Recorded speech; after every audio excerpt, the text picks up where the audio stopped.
man. She got a chicken bacon artichoke pizza. What? That's not even a real pizza. Yeah, It's like an imposter pizza. All right, well, we can take our time with this review because I'm in no hurry to get home. Yeah, I mean, artichoke And chicken? Like, seriously. I mean, I like chicken. I like bacon. Well, yeah, artichoke can. Yeah, I know. There's just something wrong with that. All right, let's get But this it's over not with. pizza. It's not even close to pizza. Yeah. All right. Well, let's counter off here. Hey, everybody. Welcome back to the Bourbon Note. I'm Greg. I'm Ben. And today, we're drinking bourbon.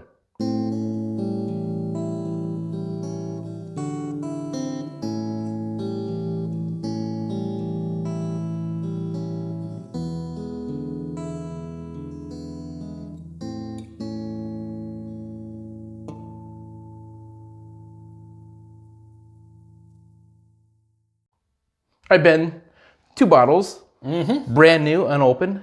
Never had them before, either one of us? Never had them. They are from the distributor known as, or the distiller. Lux Row. Lux Row. Hey, that's Yeah. in Kentucky. It is.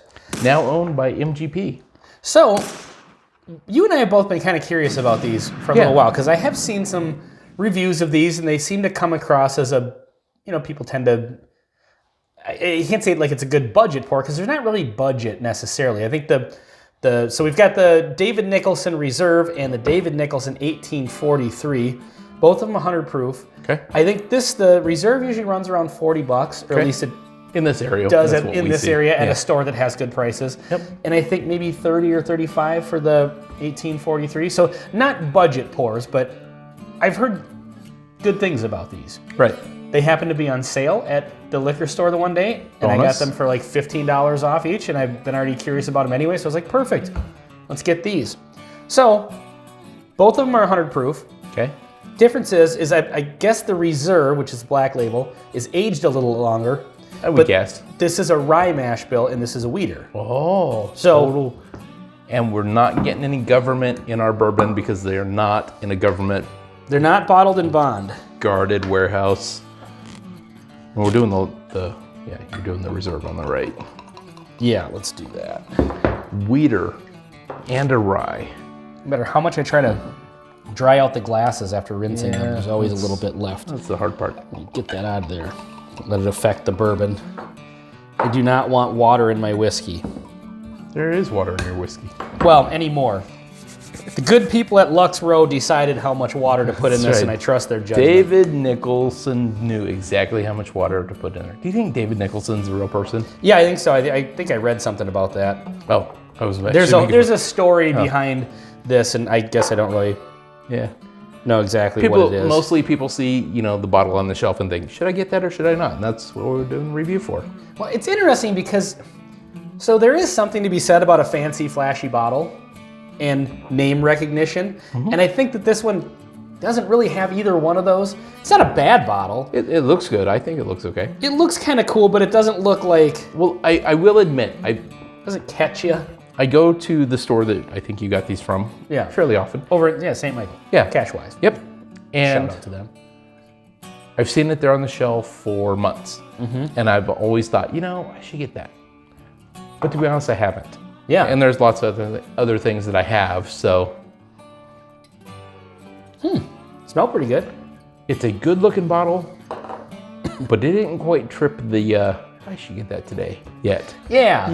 Yeah, and it's not like the bottle matters, but we've all been, the bottle wooed by a matters. fancy looking bottle, and it's like, dude. I'm gonna try that one because the container it comes in looked cool, so it must be good, right? Exactly.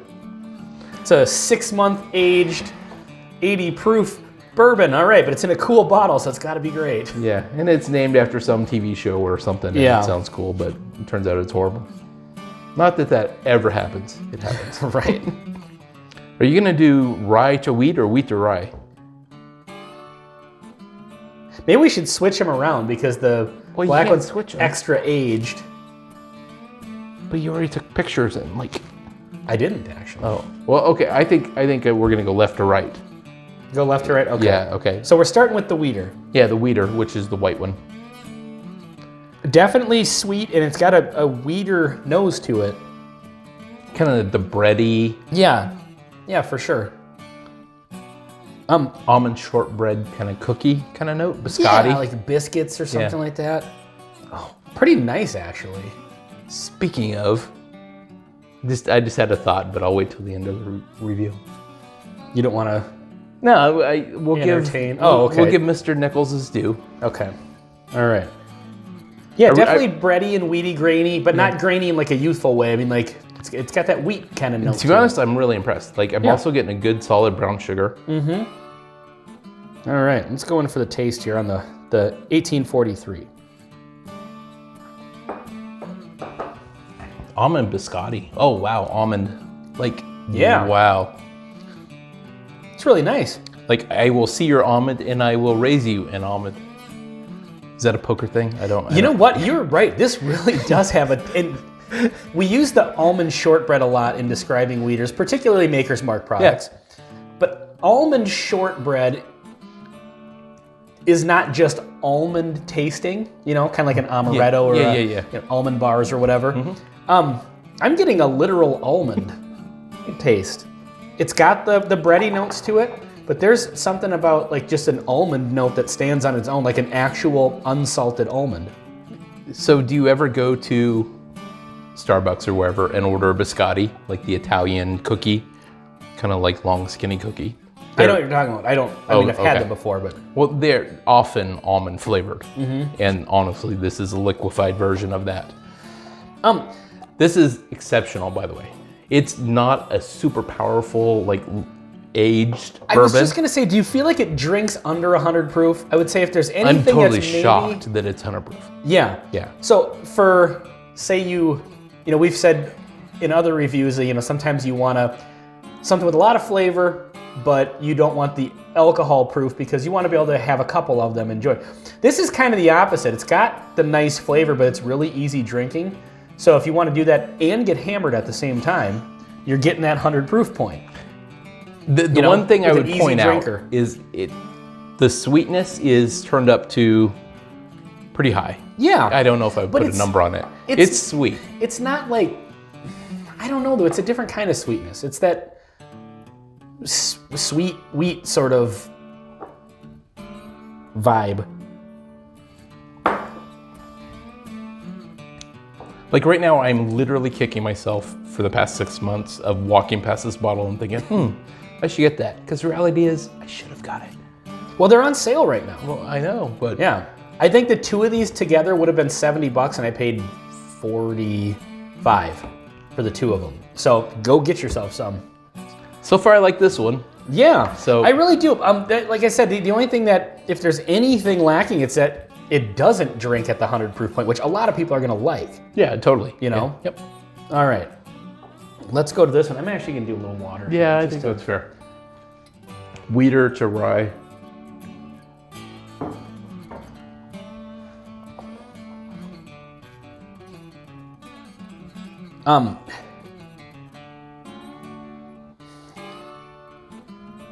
I want to say it's noticeable going to a rye mash bill on the nose, but you would like to think so. Yeah. I don't know. I mean, that could just be me knowing that it is. I honestly don't know what rye smells like, but I get what I envision as a wet grass. Like well, it you feels know like a high rye bourbon or a rye whiskey smells like.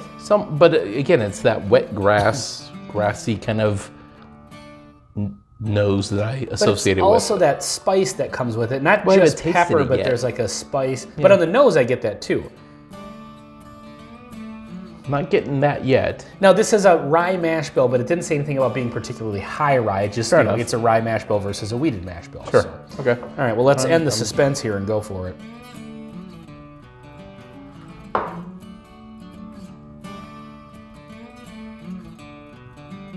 Very good density. Yeah. Well balanced, I think.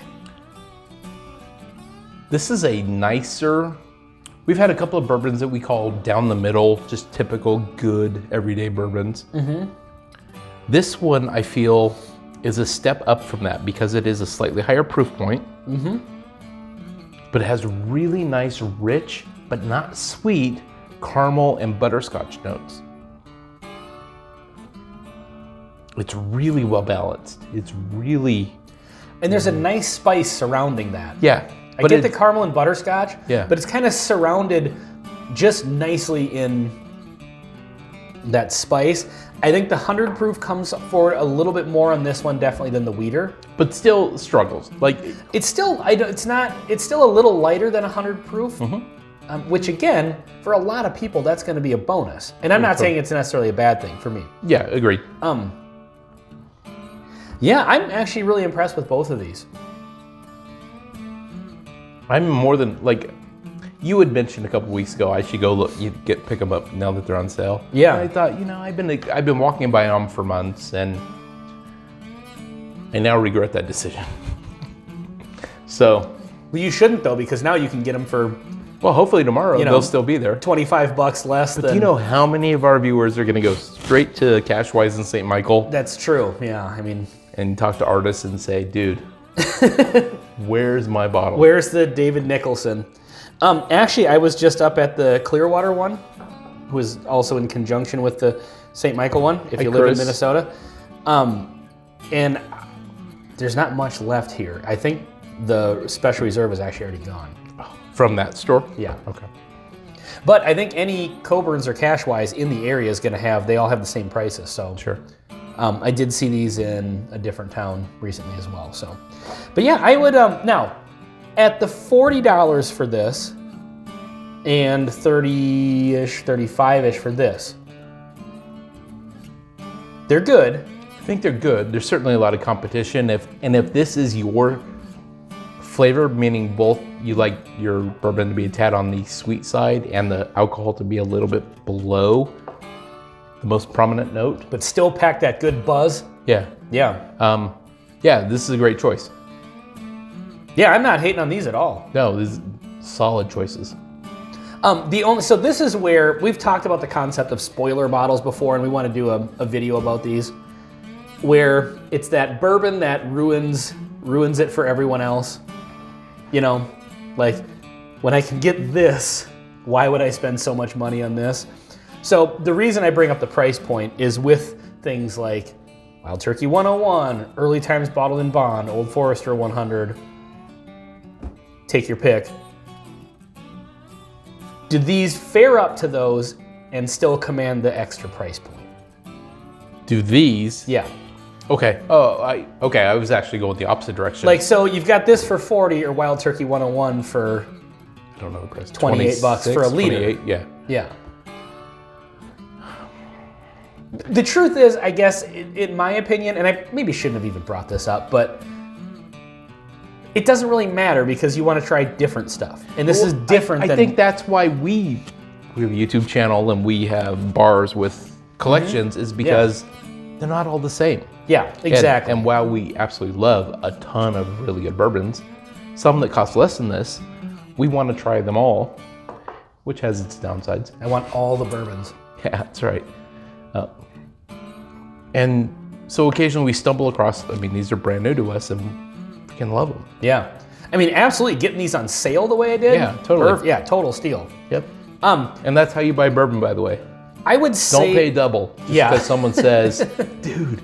Yeah, exactly. I would say I definitely recommend these. These are good bourbons. These are good. And I'm impressed. And they are a little bit different, and that's what's cool about them. They feel like they're a little bit enough in their own lane. Now, they're down the middle bourbons, like you said, but they're a little extra than that, is kind of how you described it. Yeah. You know, it's like we've talked about down the middle bourbons. This is a step up from that. I agree with you. It's a down the middle bourbon, and it's 100 proof, which is a great proof point. Yeah. I was gonna go there, but not yet.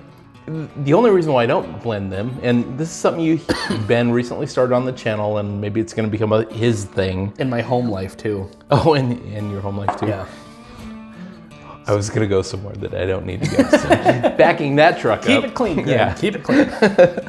I'm trying to think where you were possibly going with that. Oh, there's nowhere nice. The reality is, I like this Wheater so much that I'm not gonna blend these two, and I'm gonna wake up at. Oh, you should try it. I don't know what the exact blend was at ICAP, but that's really good, actually. Well, this is about a 50-50, but I get a fairly solid pour.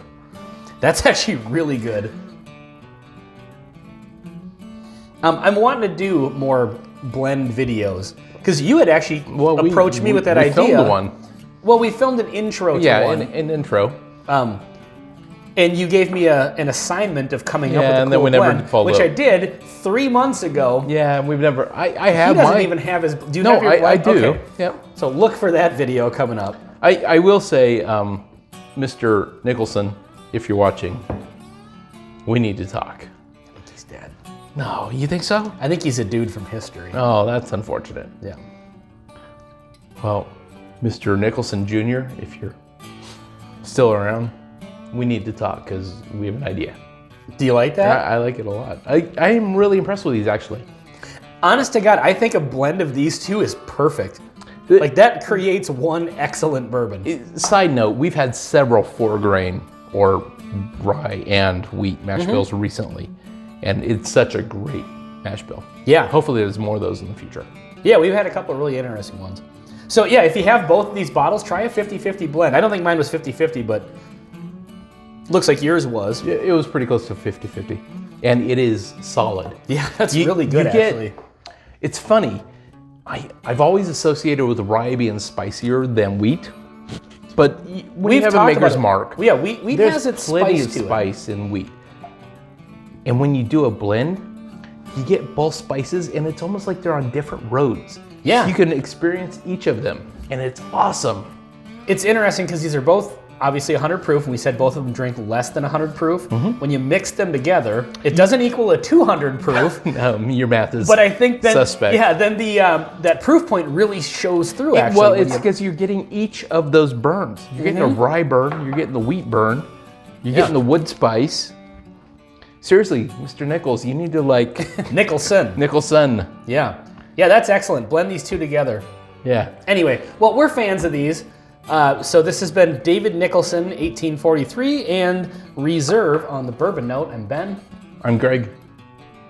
Cheers. Wait, are we done with the review? Yeah. You know that means I have to go eat a chicken, bacon, and artichoke pizza now, right? Yeah, that sucks. Oh, man. Do you want to pound like a bunch more Is there bourbons anything before? else we can review?